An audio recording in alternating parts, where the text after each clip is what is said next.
Voltamos então com o segundo bloco do Fluminense em debate. Paulo, como eu vinha falando já no final do primeiro bloco, o Fluminense realmente ele vem com uma campanha muito boa no segundo turno. O Fluminense hoje ele tem 31 pontos. O segundo colocado do segundo turno é o Figueirense, que vem numa campanha surpreendente, com 27 pontos. Enquanto isso, os dois primeiros colocados do Campeonato Brasileiro são o Vasco, com 23, e Corinthians, com 21, que está o Vasco na 6ª posição do segundo turno e o Corinthians na 10ª posição apenas, o que mostra os momentos diferentes que vivem tanto o Fluminense quanto dos dois primeiros lugares do segundo turno da competição. Chama a atenção para mim, Paulo, justamente essa questão do Fluminense ele ter um número de vitórias muito elevado no Campeonato Brasileiro, porque ele vai ser o grande diferencial, de forma que no final de semana, caso os dois primeiros colocados, Vasco e Corinthians, empatem, o Fluminense já sai na próxima rodada como o primeiro colocado do Campeonato Brasileiro. Vai fazer muita diferença realmente essa questão do Fluminense, ele ter um número de vitórias muito acima dos demais colocados do Campeonato Brasileiro, concorda?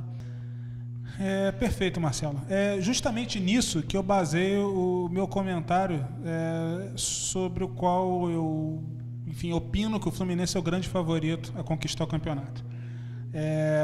Evidentemente, como tricolor e torcedor, seria muito fácil para as pessoas acharem ele está falando isso porque está empolgado, é tricolor. Não.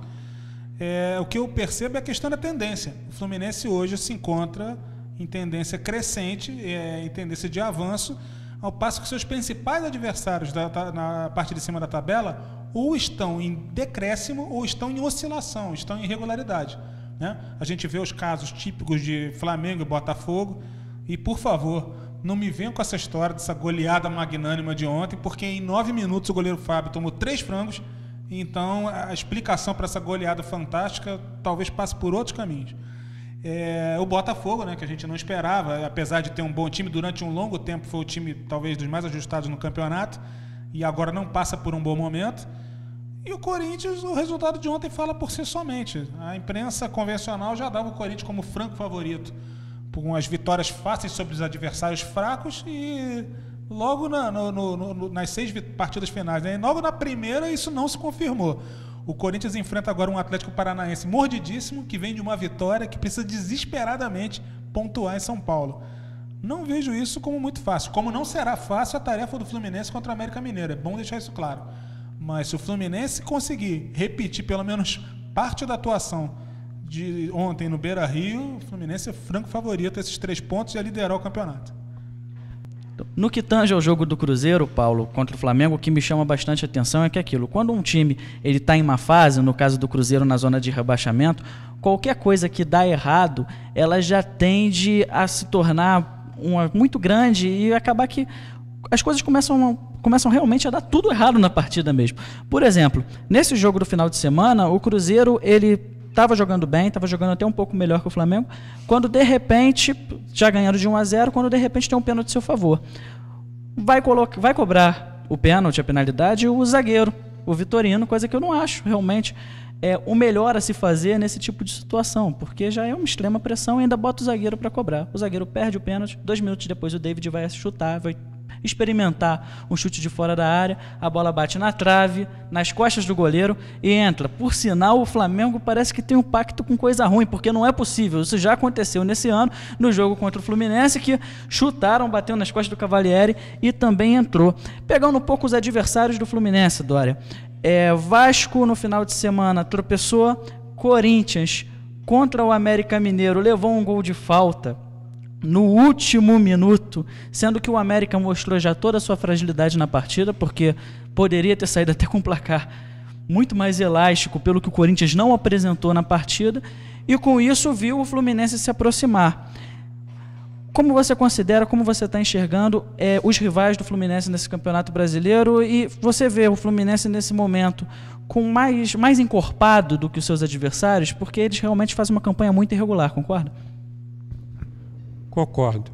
Quanto ao jogo do Vasco, eu tinha na minha cabeça que o Santos era favorito. Porque o Santos, querendo jogar, como ele mostrou ontem que quer jogar ainda, é um adversário muito difícil de ser batido. Ainda mais jogando nos seus domínios. Aquela derrota que o Santos teve para o Grêmio foi a derrota que eu balizei que ali o Santos ia desistir do campeonato. Muito ao contrário, com a volta do Ganso ontem, eu acho que os jogadores se reuniram. Não é que tenham dedicado a vitória ao Ganso, mas falaram, pô, já que o Ganso está aí, vamos correr para ele. E correram. Jogaram demais. Tudo bem que teve um pênaltizinho ali a favor do Vasco, que o zagueiro Durval meteu a mão na bola. O pessoal do Vasco está reclamando com razão dessa vez, porque o Fluminense já tinha sido garfado contra o Vasco, num lance muito parecido, que a bola bateu na mão do jogador do Vasco na grande área. O juiz mandou seguir. Então não me surpreendeu essa derrota. A derrota do Corinthians, sim, me surpreendeu muito. Não pelo Corinthians vem jogando, mas eu achava que o América Mineiro já ia entrar descompromissado. Aquela falta de compromisso que leva o time à derrota naturalmente. Inclusive, a diretoria do América Mineiro, ela cedeu grande parte do estádio à torcida do Corinthians, e eu interpretaria aquilo como você praticamente já abandonando o campeonato. Vamos fazer dinheiro enquanto isso ainda é possível. Essa história me lembrou muito, porque todas as rádios do Rio de Janeiro, principalmente, davam como certo que aquele era o jogo da entrega. Bom, já com o América Mineiro cedeu o espaço, cedeu os ingressos, vai ceder o jogo. Me fez lembrar um jogo Palmeiras e Juventude em Caxias do Sul, que a Parmalat era a patrocinadora dos dois times. O Juventude não almejava mais nada no campeonato e o Palmeiras disputava o título. Ah, claro que vai entregar. Patrocinador mesmo, o Juventude vai entregar. O Juventude ganhou do Palmeiras. Então, o futebol tem essa magia. O jogo do Corinthians, conforme eu vinha dizendo antes, não jogou bem o Corinthians. Não vem jogando bem. E o goleiro é muito fraco. O goleiro é pavoroso. A gente passou anos reclamando de goleiro.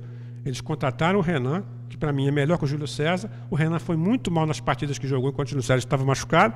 Sacaram o Renan e voltaram com o Júlio César. O Júlio César é ídolo no Pacaembu, no Parque São Jorge, quando o Corinthians joga no Pacaembu. Então eu não entendo essa idolatria toda, porque para mim é um goleiro abaixo da média, inclusive, não é nem médio. Eu acho ele muito fraco, não repõe a bola bem, toma gol, já tomou vários gols de falta, vi de gol do Juninho, né? Ah, mas o Juninho bateu como ele bate sempre, que a bola quica antes.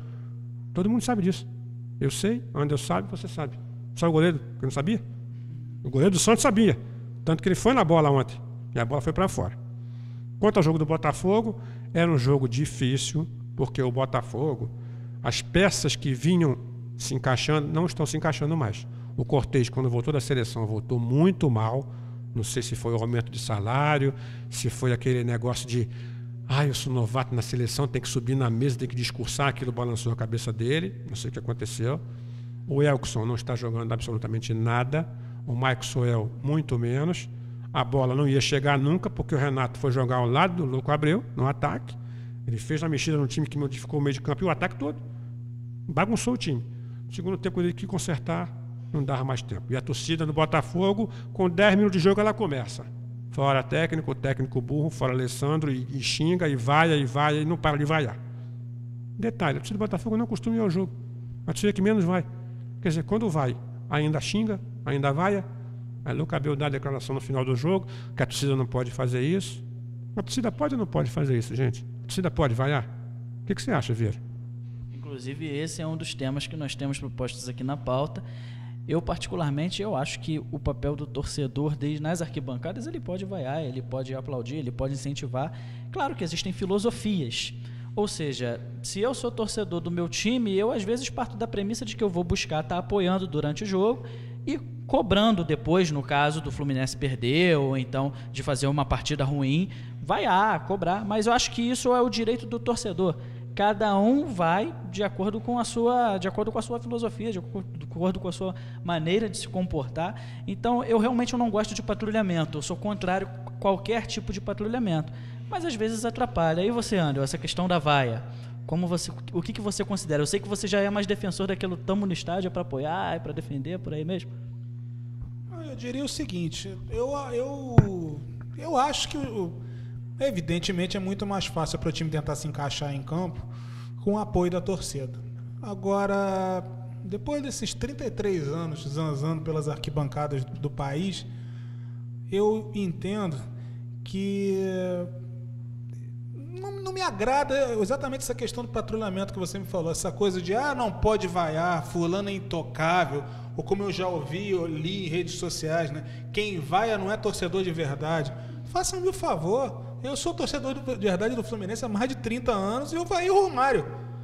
No dia que jogou mal, que andou em campo, o meu querido amigo Álvaro Dória estava no meu lado, no estádio nesse dia, no dia que andou em campo, no dia que não correu, que não suou a camisa, qualquer um pode ser vaiado. E outra coisa, quem joga no Fluminense, time grande, acostumado a disputar títulos e ganha 300, 400, 500 mil reais por mês, tem que estar pronto para esse tipo de responsabilidade. Ou quando joga fora de casa, os jogadores não são vaiados? O Fluminense foi muito vaiado ontem no Beira-Rio e superou essa adversidade. Então, por outro lado, eu complementaria da seguinte forma: nesses anos todos eu nunca vi um jogador ser vaiado pela torcida do Fluminense tendo mostrado garra e dedicação em campo.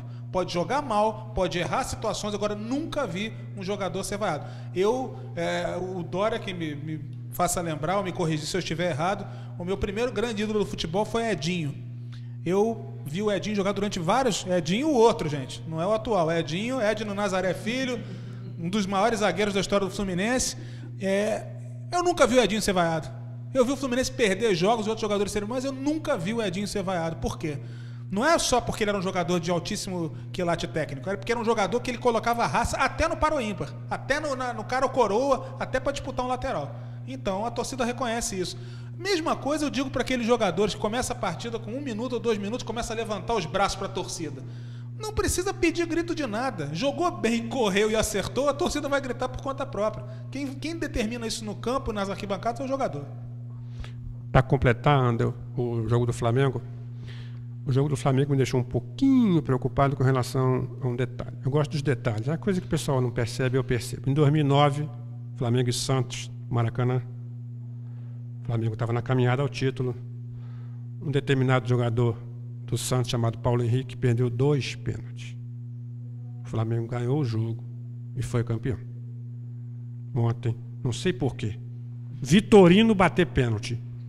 Nunca escutei que Vitorino tenha batido um pênalti na vida, nem na várzea, onde ele começou.